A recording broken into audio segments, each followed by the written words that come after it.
আসসালামু আলাইকুম।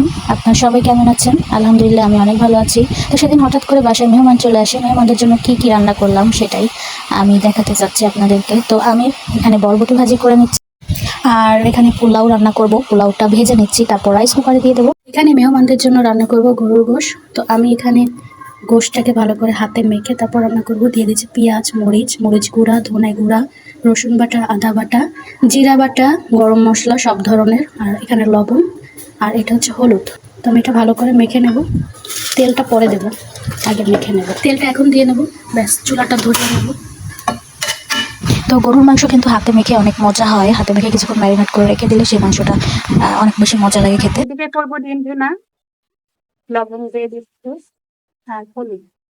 এইদিকে রান্না হচ্ছে ডিম ভুনা, আর এদিকে কষানো হচ্ছে মাংস।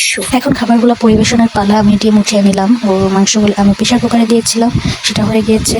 আর এই যে পোলাও হয়ে গিয়েছে, সাদা ভাত ছিল, আর ছিল হচ্ছে এই যে বরবটি আলু দিয়ে ভাজি, অসম্ভব মজা হয়েছিল এটা। আর এই যে আমি এটা একটু কড়াইতে ঢেলে নিয়েছিলাম।